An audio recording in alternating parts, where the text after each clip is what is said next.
नमस्कार दोस्तों, आपका स्वागत है हमारे चैनल पे एक बार फिर से।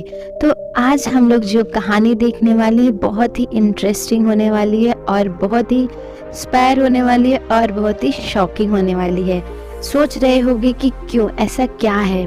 जैसा कि आपने देखा कि गौतम बुद्ध ने 4 पत्नियों, हर इंसान के पास 4 पत्नियां होने का संदेश दिया है ना। सुन के आप सबको बहुत शौक लगा होगा, क्योंकि बुद्ध ऐसा कैसे बोल सकते हैं। तो हम आज देखने वाले हैं कि इसमें बुद्ध ने 4 पत्नियों का संदेश क्यों दिया और जीवन की राह दिखाते हुए बुद्ध ने क्या संदेश दिया। बुद्ध दुनिया को अहिंसा, करुणा और संपूर्ण विश्व को शांति का संदेश देने के लिए जाने जाते हैं। बुद्ध लोगों को जीवन की राह दिखाते हैं।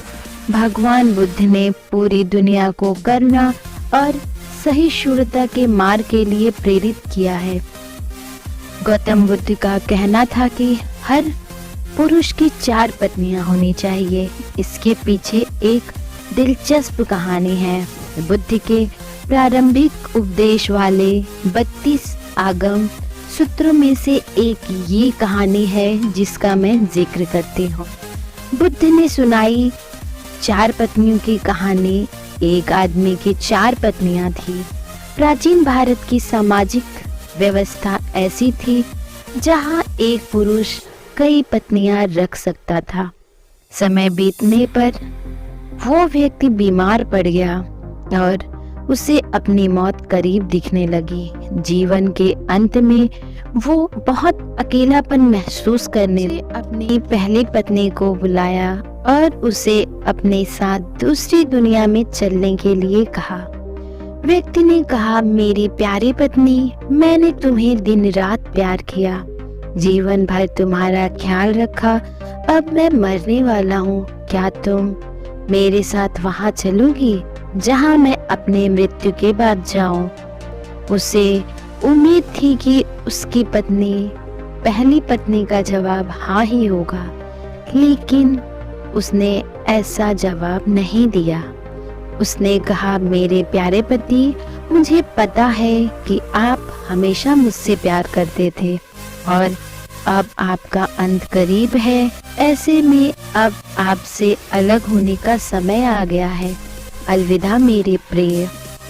इसके बाद बीमार पुरुष ने अपनी दूसरी पत्नी को बिस्तर के पास बुलाया और मौत के बाद के सफर पे साथ चलने की विनती की। उसने कहा, मेरी प्यारी दूसरी पत्नी, तुम जानती हो कि मैंने तुम्हें कितना प्यार किया है। कभी कभी तो मुझे डर लगता था कि तुम मुझे छोड़ दोगी, लेकिन मैंने तुम्हें दृढ़ता से थामे रखा। मेरी प्रिय, मेरे साथ दूसरे सफर पे चलोगी? दूसरी पत्नी ने जवाब दिया, प्रिय पति, आपकी पहली पत्नी ने आपकी मृत्यु के बाद आपका साथ देने से इनकार कर दिया, तो फिर मैं भला आपके साथ कैसे जा सकती? आपने मुझे केवल अपने स्वार्थ के लिए प्यार किया है। मृत्यु शैया पर लेटे हुए पुरुष ने अपनी तीसरी पत्नी को बुलाया और उसे भी अपने साथ चलने को कहा। तीसरी पत्नी की आंखों में आंसू आ गया और आंसू भरकर उत्तर दिया, मेरे प्रिय, मुझे आप पर दया आ रही है कि आपने अपने लिए दुख हो रहा है, इसलिए मैं अंतिम संस्कार तक आपके साथ रहूंगी। इस तरह तीसरी पत्नी ने भी उसके साथ चलने से इनकार कर दिया।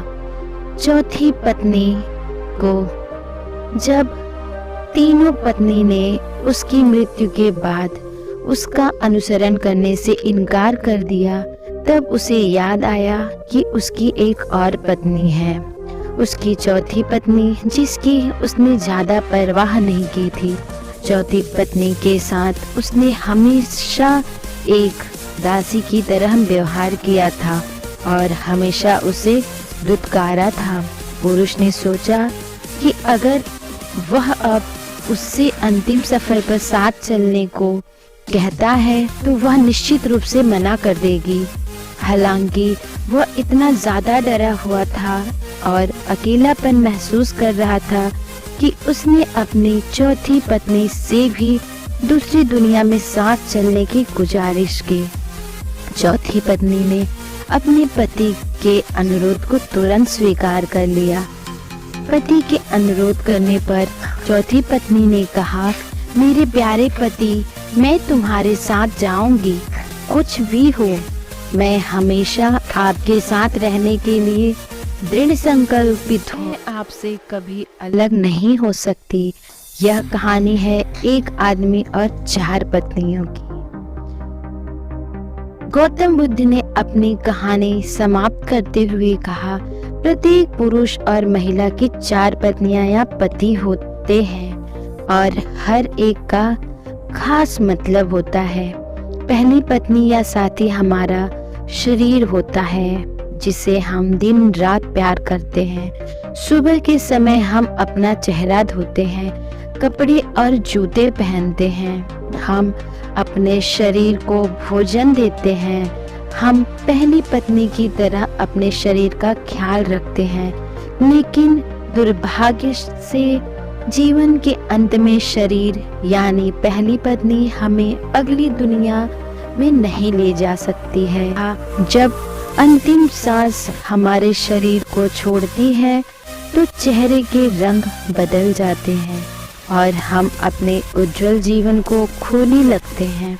हमारे प्रियजन इकट्ठा होकर विलाप कर सकते हैं, लेकिन इसका कोई फायदा नहीं होता है। ऐसे समय में शरीर को अंतिम संस्कार के लिए एक खुले मैदान में रख दिया जाता है और सिर्फ सफेद राख बच जाती है। यह हमारे शरीर का गंतव्य है। भौतिक चीजों का तात्पर्य मतलब दूसरी पत्नी। हमारे भाग्य भौतिक चीजों, धन, संपत्ति, प्रसिद्धि, पद और नौकरी को दर्शाती है। हम इन सभी भौतिक चीजों से काफी जुड़ाव महसूस करते हैं, जिसे पाने के लिए हमने कड़ी मेहनत की है। हम इन चीजों को खोने से डरते हैं और कुछ पाने की इच्छा रखते हैं, लेकिन इनकी कोई सीमा नहीं है। जीवन के अंत में ये चीजें मृत्यु पर हमारा पीछा नहीं कर सकती। हमारे भाग्य ने जो भी इकट्ठा किया है उसे हमें छोड़ना ही होगा। हम इस दुनिया को या इस दुनिया में खाली हाथ आए हैं और मृत्यु के समय भी हमारे हाथ खाली ही होते हैं। हम अपनी मृत्यु के बाद अपना भाग्य पकड़कर नहीं रख सकते। जैसे दूसरी पत्नी ने अपने पति से कहा था, तुमने अपने अहंकार और स्वार्थ के लिए सिर्फ मुझे अपने साथ रखा और अब अलविदा कहने का समय आ गया है। हमारे रिश्ते नाते। बुद्ध कहते हैं कि तीसरी पत्नी का अर्थ है हमारे नाते रिश्तेदार या हमारे माता पिता, बहन और भाई, सभी रिश्तेदारों, दोस्तों और समाज की तरह है।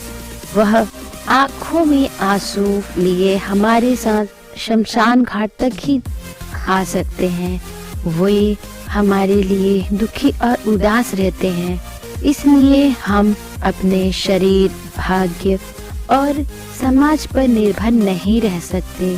हम अकेले आते हैं और अकेले ही इस दुनिया से चले जाते हैं।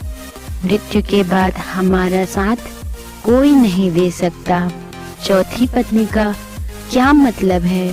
बुद्ध ने कहा, चौथी पत्नी हमारा मन या चेतना है। जब हम गहराई से यह पहचान जाते हैं कि हमारा मन क्रोध, लालच और असंतोष से भरा हुआ है, तो हम अपने जीवन को अच्छे नजरिए से देख पाते हैं। क्रोध, लोभ और असंतोष कर्म के नियम हैं। हम अपने कर्म से कभी पीछा नहीं छुड़ा सकते।